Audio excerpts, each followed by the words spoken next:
So when I say that doing a live show for the sake of making money isn't a good idea, let us be your examples. Now, that's not to say don't do it. No, there's lots of things you can get out of it that make it worthwhile. Yes. Just not in your bank account. Yeah. Welcome back to the Molloy Twins Podcast. And firstly, thank you all very much for all your support and views on last week's episode. We hope you enjoyed it. This week, we're going to go with a similar theme, but a different topic. So we're going to do a deep dive and explore everything that went into all the behind the scenes and ups and downs of running our first and only to date live show, which happened in March of 2024. We want to share everything with you guys, everything that we learned, everything that we got wrong, that we wish we might have done a little bit differently, and hopefully you can get some value from it, whether it's setting up your own live show or just listening to our ups and downs and getting a bit of a laugh from it. But before we get into that, we're going to do some Instagram questions. So we put up a Q&A box on our Instagram. We got some great questions, so we're going to answer them here. First question that came in was from the lads over at the Insights podcast, the Stripped Back podcast, I think the name of it is. Simple enough question. They invited us on as a guest for season 5 at some point. I replied to them already, but of course, lads, we'd be more than happy to come on and join you. Next one was from Your Travel Muse, was her name. Okay. And she asked, where is on top of your bucket list, I'm guessing travel-wise? Oh, good question. On top of the bucket list? I haven't got a quick answer. No, I have an answer while you think of yours. I think people won't take it seriously, or will think that I'm taking the piss with it. But it's a genuine answer. Like, if I could pick one place on earth that I could go to right now and spend a weekend, and here it is, based off things I may have mentioned before. I don't know, there could be some cowboy stuff in here, Limo. No, it's not. It's not. North Korea. Oh, fair enough. Yeah, you have mentioned that a lot. Yeah. North Korea. I would love to spend time in North Korea. Getting into it is one thing. I don't know how you get out. But yeah, if there's one place on earth that I could pick to go and spend a week, at this moment in time at least anyway, it would be North Korea. There's nowhere top of mind that's like dream bucket list. I haven't been to America. No. So probably somewhere over that way. But also South America looks really cool. Yeah. So if I have to pick somewhere, like you can go anywhere right now on a flight, I'd probably pick somewhere in South America, maybe Brazil. Right. Something like that.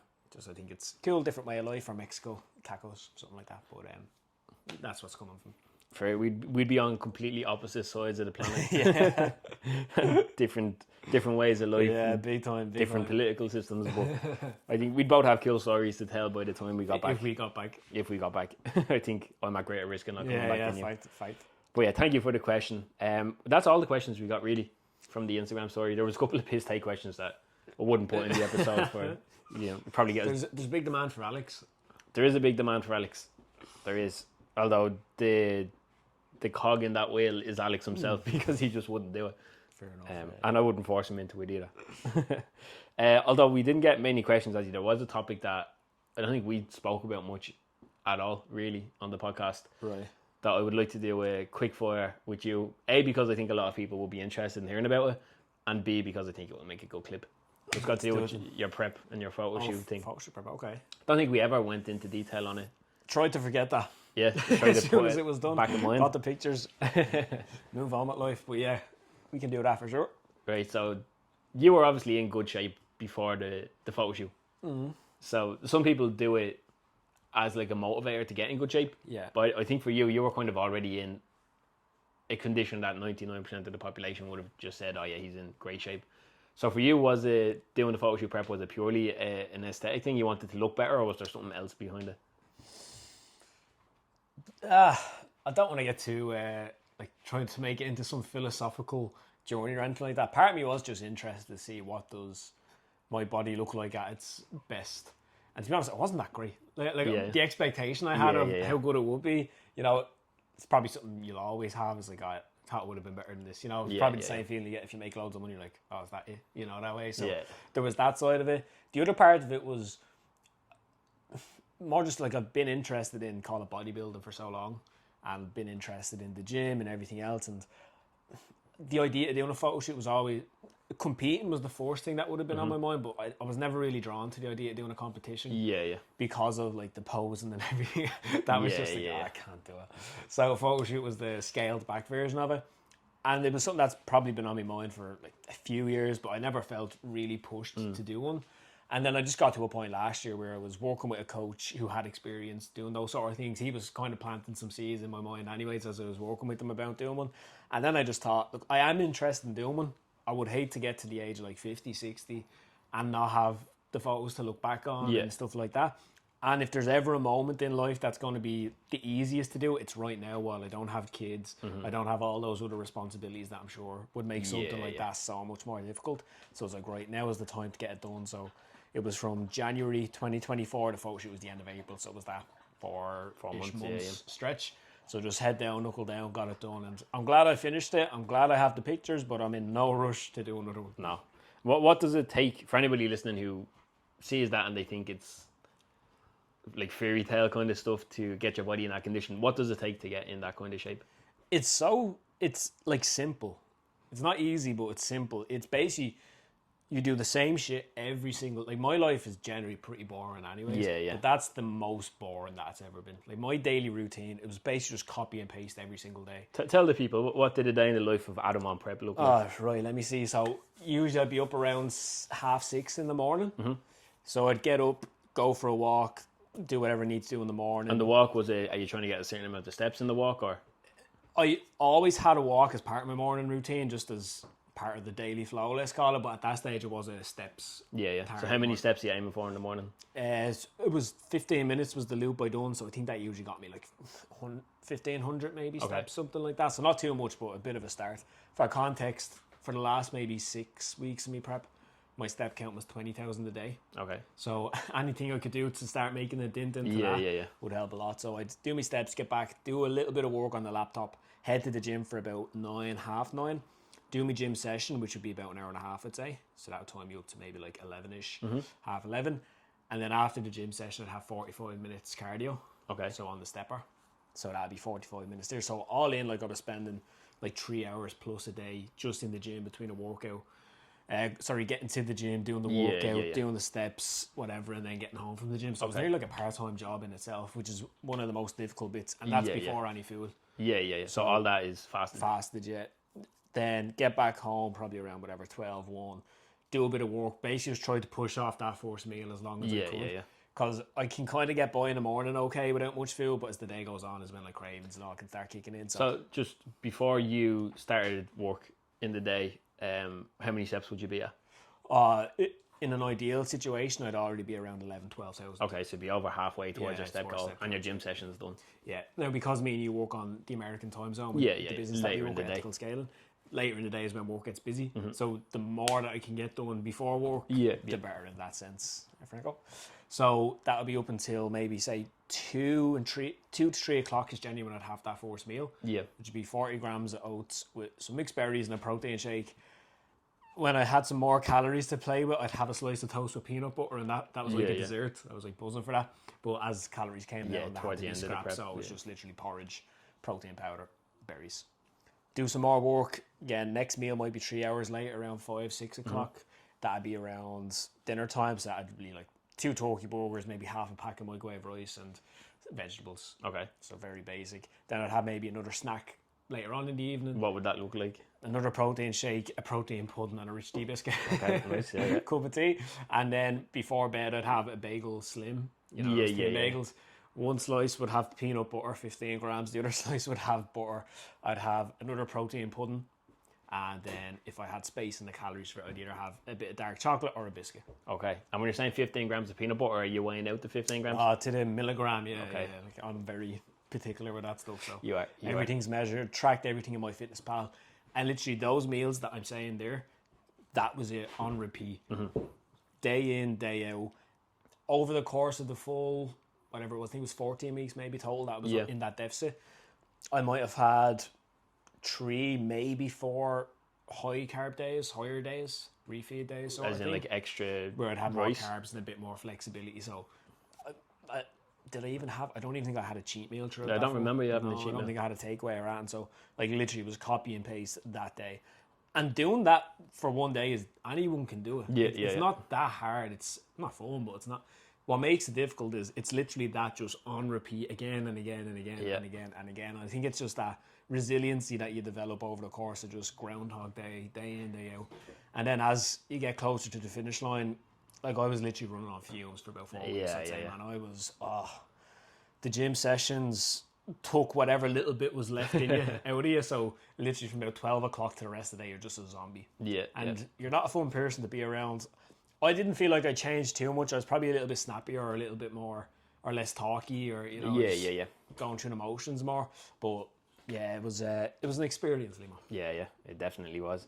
Last question then on the whole photo shoot prep kind of thing. A, was it worth it? And B, would you recommend it to somebody who's considering doing it? For me, yes, it was worth it.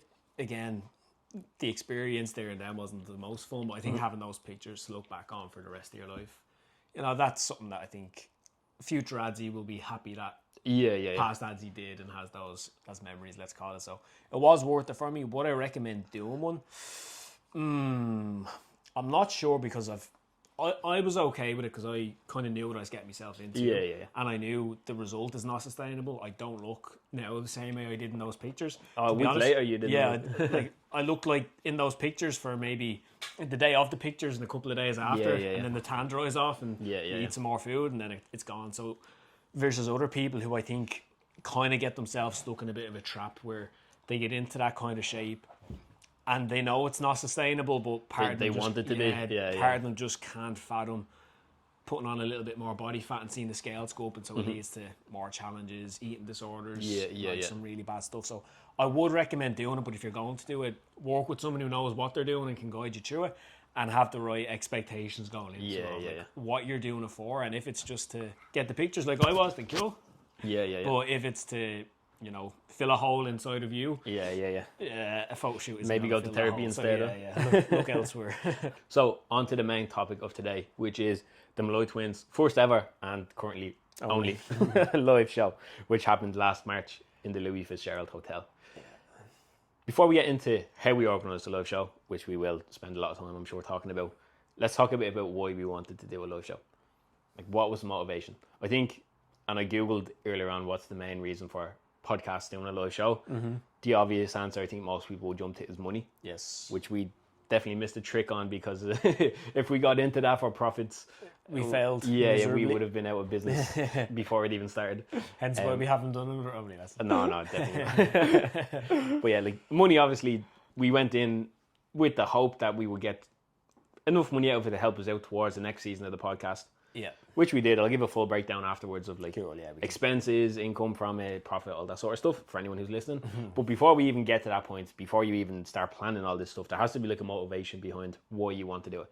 Because like anything else in life, it's a pain in the hole. There's elements of it that are a pain in the hole. And we do the podcast as a hobby. We have jobs outside of this. We have enough pains. Relationships. We have enough things going on. We're like, it actually makes more sense for us to not add more pains in the hole to our life. If at all possible. So why did we actually decide to take on this extra pain in the hole? It's probably a better question to ask.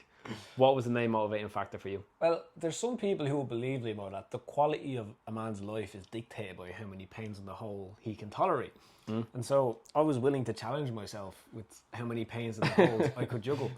And I'll tell you, being in a photo shoot prep while trying to do a live show, it's a big pain in the hole. But motivation for doing it, I'll be blunt, there was some ego involved. There was wanting to... I'm not even sure what the right language is, but there's loads of podcasts who are around a lot longer than us, who've done tons of episodes, and you'd always hear them say, oh yeah, we're going to do a live show, that's next for us, we'll do a live show. So part of me was like, all right, we could do a live show. And then within the space of like a couple of months of having it, actually go and put it together and make it happen. Right. I do like, as you mentioned, like having a mission, having something just go and get stuck into. Getting that done. So there was an element of that too. There was a piece of just feeling a bit stale with the podcast, a bit in the rat race of showing up, do the episode, put out the episode. Just felt a bit samey. So I wanted to do something a little bit different and fresh for us. And then last but not least, being able to connect with people who actually listen to the episode. And there's a big difference between someone who will just flick it on and listen passively versus who will actually put their hand in their pocket and come and support and see it. So I wanted to connect with those people, actually see them and thank them and hopefully give them a valuable experience while they came along too. No, definitely good answer. When you say ego, if I understood it correctly, do you mean it in the sense of like you didn't buy into other people's narrative that this doing a live show you need like a certain following or like it takes 2 or 3 years of a podcast before you're like eligible to have a live show, like that kind of yeah. Piece of that, and also a piece of how much of the reason people haven't done one yet who say they do is just because they don't actually want to do it. You know, they don't take action and actually get it done. You know, that way. So a bit of both. Yeah, that makes sense. Some people do blow up things to seem like this big dragon in their head they have to slay, and then when you actually go to do it, it's a what's the opposite of a dragon? Like a little frog, little Franco. No, it's a good point. And yeah, I think for me, like you mentioned there already, my biggest motivating factor for doing it was just having something else to focus on. Something new, that the podcast, the guests, the just the issues that we were having with the podcast at the time were just getting very boring and getting fed up with it very quickly. So at least having the live show to like promote and focus on and put time into made everything else just broke up all the other stuff. Took some attention and energy away from that and channeled it in a more productive direction. Deadly. So that was the main motivating factor for doing the live show. We started, I can't remember I'm pretty sure we met like in a Costa or something one of the days and spoke about doing a live show or something along those lines. That rings a bell, yeah. And we set some goals. Maybe I think it was towards like the end of December. We like done a list of things we'd like to achieve in 2024. Live show was on that list. Yes. So then mid-January we started reaching out to places, just kind of getting a sense for where can we do it, how much would we be looking at, how would it run, all that sort of stuff. And as I was saying to you off camera, the goal, I think what I'd like this podcast or this episode at least to serve is anyone maybe who's considering doing a live show or someone who might be setting up their own podcast and thinks a live show is something they would like to do in the future. Yeah. To show them it's not this big scary thing that is way out of your reach or that is completely unachievable. Nope. You don't need a whole lot of money behind you or some big corporation to sponsor you to make it happen. And it's a lot more achievable than you think, and there is like a clear structure that you can follow that will help you do it. Now, it's not going to be sell out the Tree Arena or like have Ed Sheeran as a guest speaker at your live show, but it can at least go some way towards normalising it and showing that this is completely achievable regardless of what your Instagram following might be. Sound good? Yeah. Right, so that's the objective. So anything I say that swerves off track or that takes us down another rabbit hole that doesn't lead there, just tell me, hit me a slap, do something, because I tend to ramble. Right, but if we break it down, there's like some things that you will have to take into account when you want to run a live show. Yes. I'm just going to list them off. You tell me if I missed anything. Cool. Location. Yep. Date. Yes. Ticket system, how to sell tickets. Yep. Pricing. Yep. Expenses. And then just actually showing up on the day and like scheduling and all that sort of stuff to make sure everything runs smoothly. Any of those sound wrong or anything you think I missed on that? You might have it covered within scheduling. I'd say the last thing, and it's probably one that people will overthink a lot, is what will I actually do on the live show. Oh, yeah. We did do that. We definitely overthought that, yeah. Cool. All right, let's run through this quickly because like I don't want to ramble on about them because they're really not that complicated. Nope. Right, so first thing is location. If you're going to do a live show, you're going to have to do it somewhere. You could do it virtually. We didn't want to do that. I think that defeats the purpose of what we were like. Again, for us, it was like people who actually listen to the Molloy Twins podcast, can we get them in a room to listen to us? So if you've done it virtually, again, it's a bit more intimate, I think, than an actual like virtual podcast, but still doesn't get people there in front of you. So if you're going to have people, then you're going to need to have a space to bring them. You could do it in a school hall. You could do it in a community centre, anywhere like that. We wanted somewhere that was a bit nicer. Nicer for people to be in, and then also for like videography and stuff like that. That would look nice. So that's why we ended up going with like a hotel conference room kind of thing. Fun fact, it was actually the same room where our parents had their afters at their wedding. Is that what it's called? Where we done the live show. So, but again, for us, like we didn't overcomplicate it. It was like, we need somewhere to do this. We want to have 50 to 60 people. I don't even know how we got to that number, but I think it was just like a rough estimation. Being optimistic of how many people would actually come outside of our family. How many family members do we have? So yeah, we're like, look, we probably, realistically, we could have got room for 120 people, but we weren't going to fill it. No. So it's like 50, 60 sounds like at least somewhat more manageable. Yep.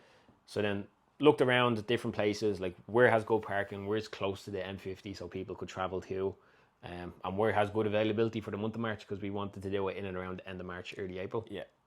Before your prep photo shoot. I think we might have had Amsterdam in May as well. Yeah. So we just wanted we did, because your prep ended and then Amsterdam was like the week later.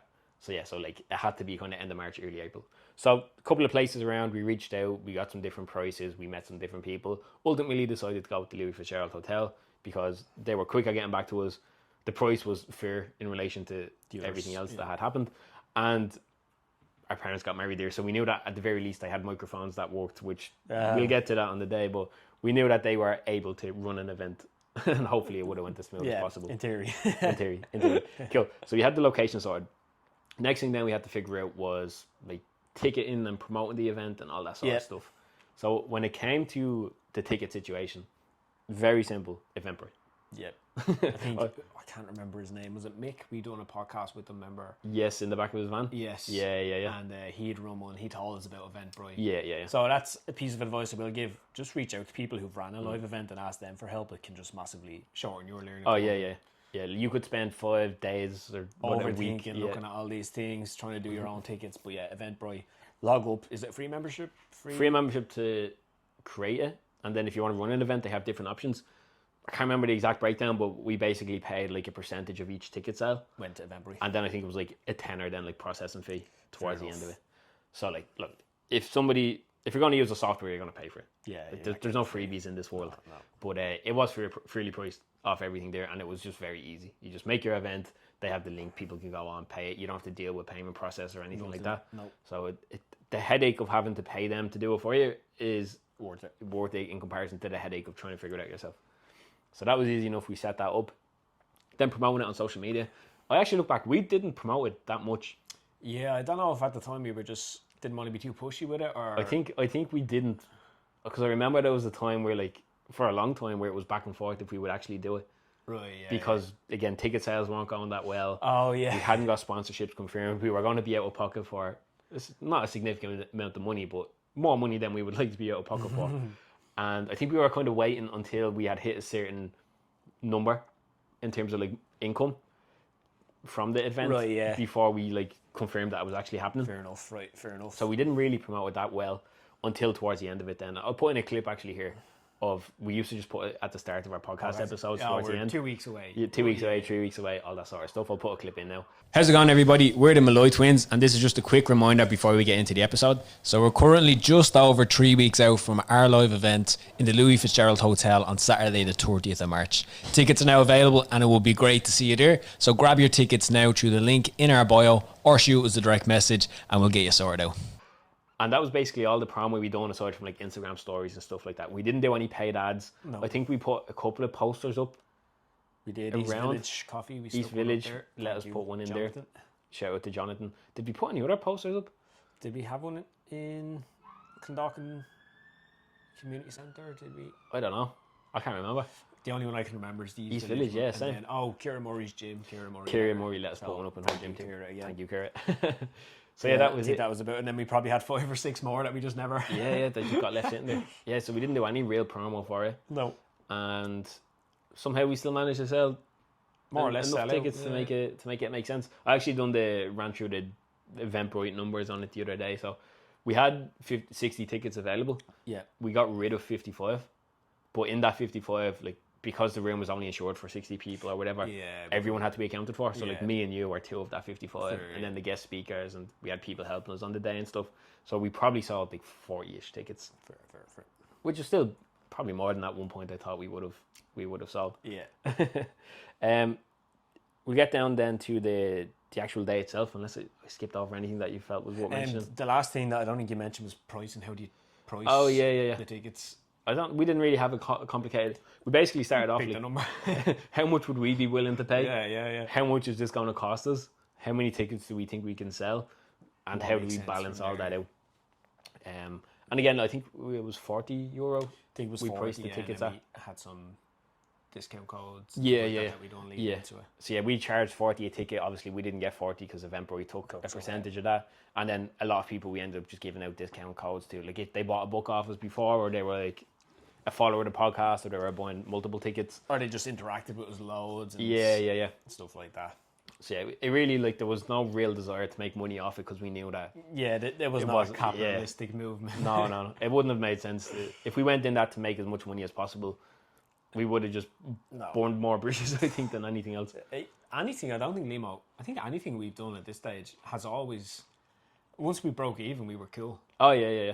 Even the book, doing the podcast, which is another thing, the Liverpool trip, the live show, it was never, and it never did lead to much money, but it was never to see how could we maximise money. Definitely It was like, let's do it because we think it's cool, and if we can find a way to not have it cost us anything to do it, then happy days. No, yeah, we're definitely in debt from this podcast. Yeah, I don't want to think about it. Even this, like, cameras, mics, lighting setup. We're definitely in debt. But we actually did make a little bit of money off the live show. We did. I'll share the final figure towards the end. I don't actually know off the top of my Do you head know? myself now. It's nothing worth writing home I'm about. going to be like, I didn't see a penny that day. Where did that go? So then the format of the day itself, that's something we kind of went back and forth over a bit. Yeah, part of it was because we had 5 guest speakers, was it? Well, yeah, but we didn't even have that many at the start. We were because I I think at the start we were planning on 2. Yeah. And then somehow it became 4. And I remember even the last one was Enya Martin, and that only happened because we were bumped into her. Yeah, we were down in East Village, wasn't it? And she was out walking, and she had just seen on one of our stories that we mentioned the live show. Yeah, and she said she'd pop over. And then we said, well, if you want to speak at it, you're more than welcome. And whatever, half an hour later, there was a post on Instagram saying Enya Martin is the final guest speaker at our live show. So legend. Yeah, that went smooth. But we went back and forth a lot over. I think and we kind of shot ourselves in the foot with that. And it's a piece of advice I'd probably give is, we were under the impression, or at least I was under the impression, that if somebody was going to give us €40 for a ticket to a live show, we had to maximize value in every way possible, including the amount of time that they're going to spend there. Yeah. So we had the room, because the room, we had to do a full day booking for the room. Yeah, we couldn't do it from 11 to whatever. Like, it would have been great if we could do like from 12 to 2 or something, but that wasn't an option. So we had to pay for the full day, and we were like, okay, if we're going to pay for the full day, we may as well try make the most of the day. So we ran the event from like 10 a.m. to 4 p.m. Which at the time I was like, man, look, it's 40 quid and you're getting tea and coffee and it's 7 hours. So like, it sells itself.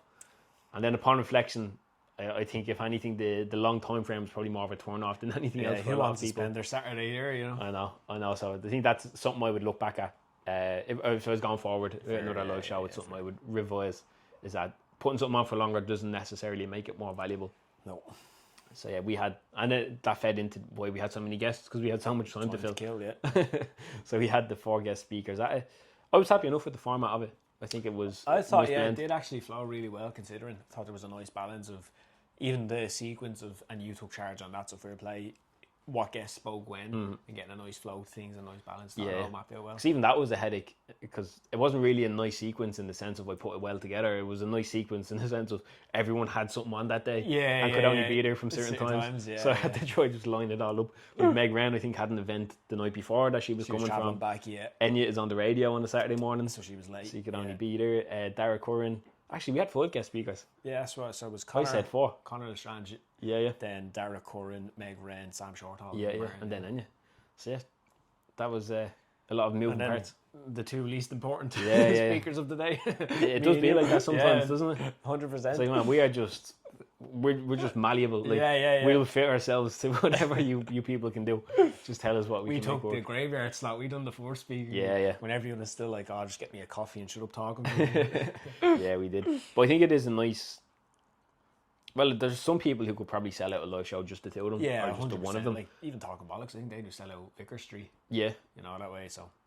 But for us, having the guests there, and especially people with bigger profiles like Dara Curran, the Guinness Guru, or former Guinness Guru, and Enya, and Meg and Sam, and the likes of them, it helps gain some more notice about the event by being able to say that these people are going to be there, which obviously helps with ticket sales and stuff like that, which is nice.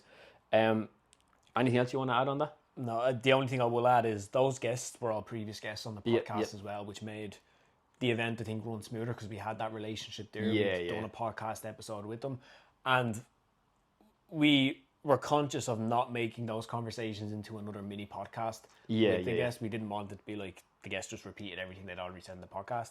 So I think we were aware of those things to not fall into those traps, and I think we managed it quite well. Yep, and another mention has to go to the videographer on the day. The big man, Sam Byers, the pure pod man himself. Sam is probably one of the nicest people. Yeah, he's a gent. He's just proper good skin. Yeah, just really serious about his work. Doesn't cut corners. Very like upfront and like clear expectations from the start. Yeah, this is what I can do. This is what I can't do. This is what it's going to cost. Which just makes the whole thing a lot easier to kind of plan for and to know what you're going to get from it. Before us, He was On the there day before of we it, was setting up. He was like in between guest speakers. He was changing the mics around. He was running around the microphones. The day didn't work. Yeah. He was running around trying to get the hotel staff to get us the microphones. And I went above and beyond to make sure that as much as he could took some stress off your plates, which was much appreciated. And then the photographs and stuff like that we got back from the show and the videos and stuff, was more than happy with them too. Quality.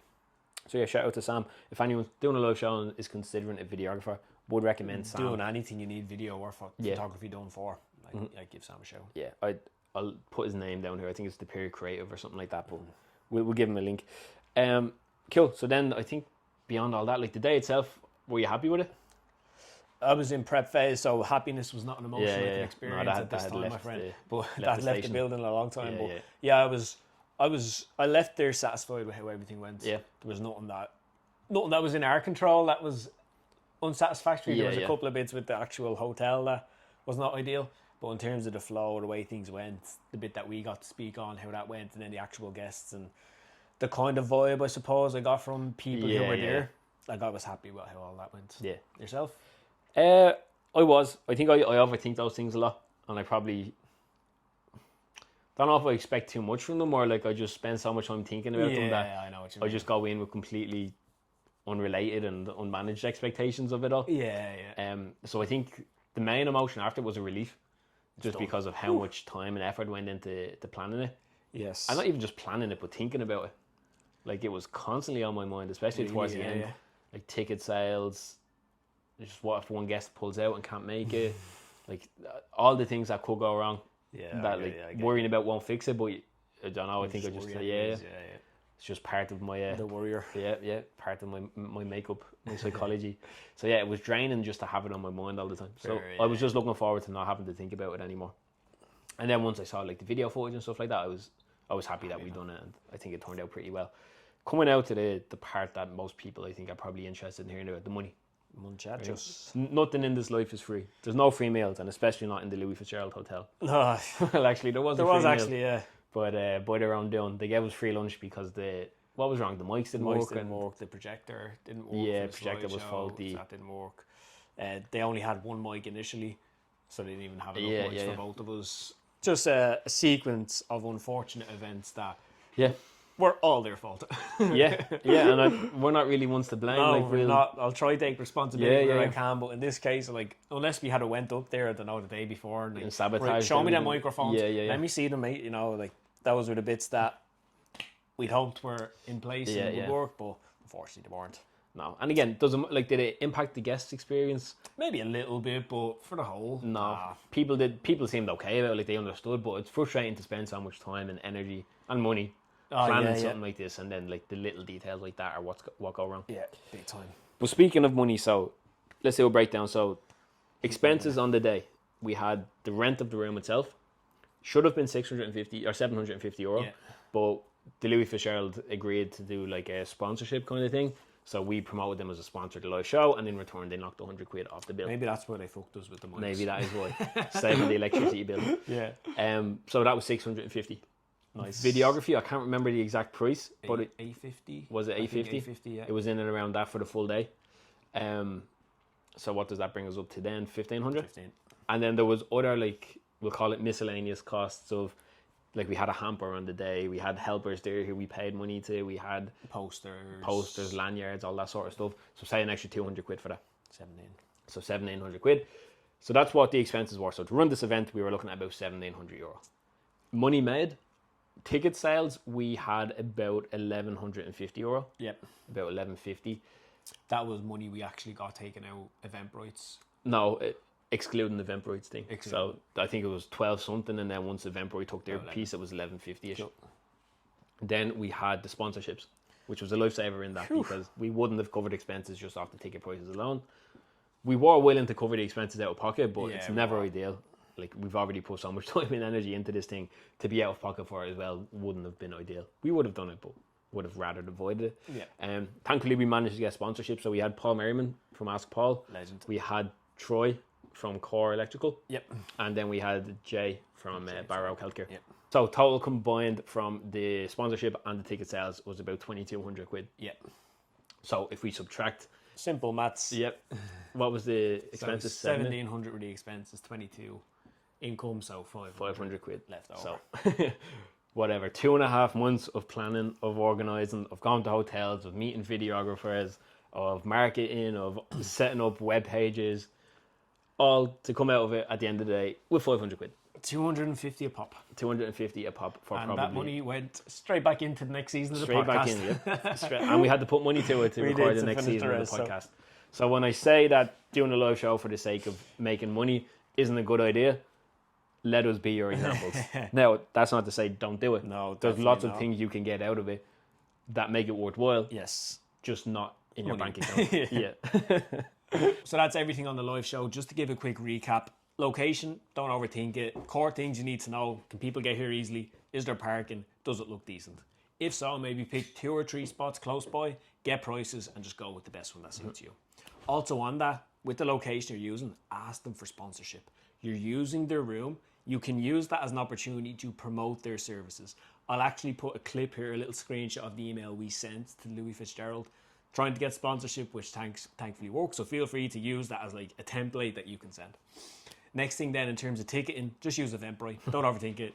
Eventbrite, make a membership, sign up. They're going to take a little bit of each sale. It's cool. It's not a lot, and it will save you the headache and hassle of trying to figure it all out yourself.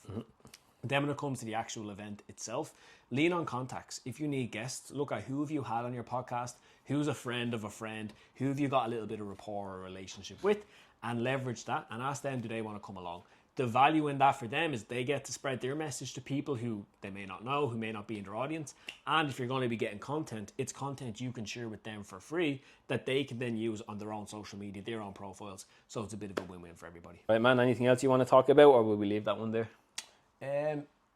I'll save what I was going to share for our next team talk, our next episode. I won't take away from it, but yeah, I think you said the aim for this podcast was to give people actionable advice and stuff if they want to go set up a live show. So hopefully it's done that. If anyone does have any questions or anything else that we can clear up, again, we're happy to be an open book and kind of share pretty much anything on it. So feel free to drop it in the comments or shoot us a DM. And as always, we appreciate massively the support that you give us. Honestly, it means a whole lot. And if you haven't yet, please do hit that little subscribe button to the YouTube channel because it helps us out a ton. Beautiful. Well said, my man. That it? That's it.